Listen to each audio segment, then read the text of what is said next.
Welcome back.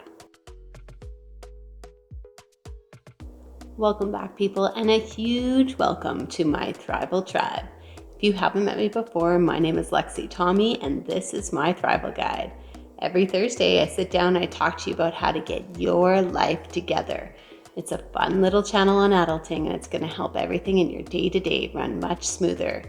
So stay tuned today and subscribe below so I can keep coming back every Thursday.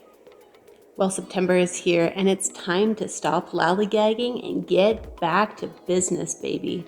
You have been on holidays way too long. Time to put down that Bellini and budget. September is so expensive. People are slammed in September, and it's something that nobody really talks about. If you have a family, you are hit from all the fun time bills in summer. You just spent a bunch of money on back to school. You are maybe starting to pre-plan and buy the kids some winter clothes, and you now have all of their activity and registration fees coming due. It is tough out there if you don't have a plan. Luckily this month, I'm going to show you what to do if you didn't plan ahead. And let's be real, most of us don't. Now that you are strapped for cash, let's find you a strategic plan of how to get your way out. I'm going to show you how in this month's challenge of saving in September. You are going to learn how to tone it down, how to streamline it, how to track it, how to save it, and how to make it work for this month and ongoing. This month I'm going to show you some practical skills on how to SHELFEMBER, where you're going to use your grocery stockpile for your meals this month and reduce all of your grocery costs down to the absolute bare basics. You're going to learn how to set up accounts to combat that massive fluctuation in finances that you are experiencing, and give you sinking accounts for your upcoming events and expenses that are coming up. You're going to learn how to do a spending freeze for the whole week. Are you in cold sweats yet? But don't worry, I promise you, under my watch, you're going to be just fine. And money saving tips that can save you big time coin. And once we have a little security net with all the grocery savings from the money that we save during the spending freeze and a few changes that we're gonna make this month, we're gonna put that money towards our fall and winter bulk freezer meal making so that we can keep that little chunk of savings multiplying and growing so that every month we are saving money and tucking it away into our new little sinking accounts for the expenses in the upcoming year. By the end of the month, my wish for all of you is that you have some new accounts set up and a little money tucked away in each one to just ease the pressure, that you accumulate big savings that you can funnel into those new little accounts and to pay for the bulk freezer meals that you're going to make for the fall and winter. This is going to save you huge ongoing in your grocery expenses. That you start a new plan and a new habit of contributing money to those accounts every month. And you have a freezer full of food for the upcoming months. Follow along week by week, and we're going to do it together in bite-sized chunks. Today, we're going to talk about our challenge for this week, and that's SHELFEMBER. SHELFEMBER is going to continue all month long, so get ready, pull up your socks, get creative. We're going to do this. Go ahead and comment in the comments below if you've done a SHELFEMBER before, and make sure to put in what you liked and your takeaway from it. SHELFEMBER is really simple. It's a really basic concept. It's the execution that's hard. It's just so simple as to plan out and make meals with what you have already. Most of us have a little stockpile that we can use up and pull from. Have some wraps, have an overabundance of tortilla wraps, look up wraps on Pinterest and see what meals you can create with them. Maybe you have deli meat, cream cheese, and all of a sudden you can make roll-ups for supper. Serve with some cut fruit and a little salad. You got a meal, baby. If you eat meat, I would recommend that you start with that and then work your meal from there. Have chicken and some frozen vegetables. Figure out a stir fry. Have a lot of rice. Take a look. Do you have the ingredients for like an egg roll rice or a rice and beans. It is really like backwards meal planning. But in all honesty, if you're going to use up your stockpile on a regular basis, this is where your meal planning should start. What do you have? What can you make from it? What minimally do you need to get there? Most people go to the grocery store and yeah, sure, maybe they have 3 to 5 things that they absolutely need on their list, but they leave the store with $300 worth of groceries of random things that looked good, that have no rhyme or reason to them, and were not strategically planned out to make a meal. That's $300 of things that you're going to have to work with and try to pair together for meals. If it's something you use regularly, like in our household, it would be ketchup. If it's something you use regularly, no big deal. That's just a condiment. But if it's some sauce that looked good, but you didn't buy the other ingredients for, you're in trouble. This month is different. You're going to be working a whole nother muscle. Look at what you have already and learn how to make meals with that. And yeah, it's pretty hard to not buy anything. Fresh fruits and vegetables are an absolute necessity in our household here. However, if we have frozen fruit, we can still make smoothies from that. We can use up our frozen and our canned vegetables. In previous SHELFEMBERs that I've done, I gave myself anywhere from a $20 to $30 a week budget for food. Now remember, that doesn't include toiletries or things like that. It's just for consumable foods. And that money was for things like a container of oat milk or fresh raspberries or things like that. Things that we were definitely out of and needed for planned meals ahead. SHELFEMBER ends up producing a creative cooking brain. It pushes you out of your rut and makes you deal with the ingredients that you have and look up recipes you can make with them. You get out of your meal rut. You search up the recipes on things like Pinterest and different recipe sites. You plan out your meals and you make them ahead of time so you make sure you have enough ingredients. Because if you have 6 chicken breasts, you're probably not going to want to use them for one meal. Choose meals where you're going to shred them and use it as a topping instead. It'll go way further, and I promise you, you will thank me in the end. During SHELFEMBER, I learned to make the most of my groceries. I have made chicken on the grill and then cut it up as leftovers to make chicken noodle soup with the next day. You are learning to stretch your groceries to their max like your grandparents did. You are not focusing on doing without. You are making do with what you have. And there's a very big difference in that. In doing SHELFEMBER, I learned how to plan my meals differently. I learned how to utilize my time better by making meals all together once in the week so that I was ready to go.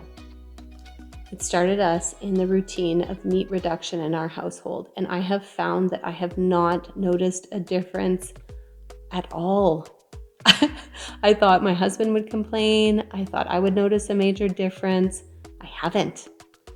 Meat reduction can be done quite easily. Like I mentioned, sometimes you want to shred the meat. Sometimes you want to cut it up into smaller pieces.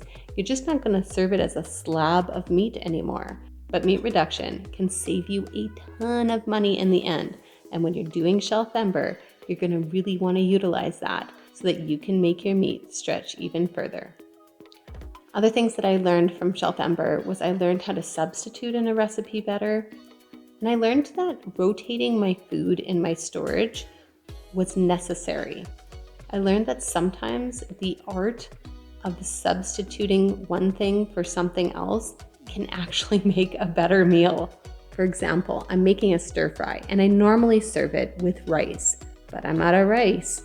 I can use ramen, and who would have guessed my family enjoyed it even more? Or who can forget the day that I had the stuff to make butter chicken, but didn't have that rice. And instead, I made the butter chicken up. I put them on buns to make butter chicken subs. I made a little bit of coleslaw, popped it on top, and it was so delicious. So how do you start a SHELFEMBER? I'm gonna walk you through the steps now. Step 1, You're going to want to go ahead and go to your fridge, freezer, pantry, or storage area. Mark down all the ingredients you have and the quantities. I like to do that on my phone or computer. I print off the list and I highlight it when it's used up. It takes all the guesswork out. Step 2, focus on what you have the most of to start. For example, maybe this round I have a lot of rice. Highlight rice meals and take a look on Pinterest. See what you have that's really easy with very few ingredients that are based on rice. Plan your meals and spread them out all September long. Step 3, cross it off. That's pretty simple, people. Once you use it, cross it off your list so you always know what ingredients you have left. That's the whole reason you're taking your inventory in step 1. Step 4, remember, there are times when it's going to get a little easier and there's times when it's going to be darn hard. You may have to learn how to cook differently. You may be out of bread for toast in the morning. It's okay. Pull out the pancakes and make pancakes that they can warm up or toast all week long. It's going to be hard sometimes, but it's going to be definitely worth it, I promise you. Like I said, for the harder days, go to Pinterest. Maybe you have pasta and spinach and sausage, and you're trying to figure out, what can I make with these meals? Simply type it into the search bar on Pinterest, and it's going to show you all kinds of spinach and sausage pasta meals. They are going to be so good. You can add a straight up pasta sauce and have one kind of pasta bake, or you can add an Alfredo sauce and have a totally different meal. Maybe you shredded up some chicken and froze it, and you can add that to your Alfredo. All of a sudden you have chicken Alfredo. It's so good. When you're doing SHELFEMBER, remember, if you have leftovers of things like meats or vegetables, maybe they're steamed vegetables or barbecued vegetables or whatever, you're going to want to make sure that you cut them up and that you freeze them right away. Don't leave these ones in the fridge for leftovers. You're potentially going to use these for other meals. All of a sudden you have some leftover chicken and you have some leftover roasted vegetables. Girl, those leftovers are going to make a really good soup. Look up chicken and roasted vegetable soup. It's going to give you everything you need to know, and you're going to produce a meal for free. My first SHELFEMBER was so hard, but I'm telling you, the end result was so good. I now do it 2 times a year. Step 5, all that's left is budget and savings.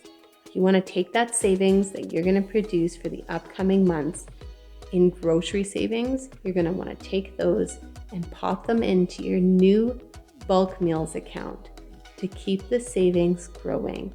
You want to make sure you always have a fund for bulk meals so that you never run low and you never have an excuse not to go ahead and do it. Bulk mealing takes the financial pressure right off of household groceries. Plan to do a SHELFEMBER at least once a year. It will produce a savings that you can add to that fund to make it grow and continue it forward. The average Canadian family of 4 spends over $800 a month on groceries. If you are giving yourself $20 to $30 a week, you have the possibility of saving $600 this month. That is big money. In June, I spent around $370 for 75 family-sized, full-on meals for my family. That lasted us nearly 4 months plus here. It meant that I'm feeding my family supper, plus in lots of instances, leftovers for less than $5 total. Your savings from SHELFEMBER, it's gonna pay for those bulk meals plus every round. I want you to start getting ahead. Pull your family up and get them ahead. You can do it through planning. You can do it through structure. You know you have the ability to, and I'm going to show you how. This month, I'm going to show you how to SHELFEMBER so that you can get a kickstart and save anywhere from $600, even $800 this month. I'm going to help you set up new banking sinking fund accounts. They are a great way to watch your savings grow, to contribute to it every month, and to take the fluctuation out of the payments that you're paying every day. Ensure that you're calculating the savings and that you're transferring that money right into the start of your new accounts. Once you tackle the fluctuation in your finances, save even more with a spending freeze. A spending freeze for 1 week saves the average family $250.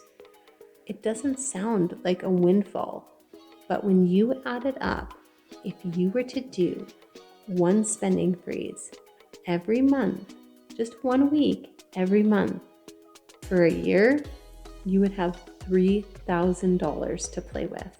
If you add to that spending freeze amount the money you save from a SHELFEMBER and the money that you're stashing away and adding to your sinking fund accounts, you just made yourself a security blanket. You made yourself an emergency stash, and you're getting yourself ahead. After that, I'm going to tell you all the awesome money savings ideas that we have implemented either today or yesterday and ongoing. Some of these ideas I've been doing for the last 10, 11, 12 years, and they have saved big time money for us. But for now, we are starting with SHELFEMBER. Plan it out, follow the steps, document, and pop the savings into an account to keep that money growing towards paying for food costs and bulk mealing in the future. It's a great way to start you off, set you up for success, and keep you going. If this video helped you, let me know in the comments below. Like and subscribe so I can keep coming back every Thursday. I want to take a second to say thank you. Thank you for popping by and coming to see me today. Thank you for investing in yourself and your family and your life. Welcome, Thrivers, to My Thrival Guide. We'll see you soon.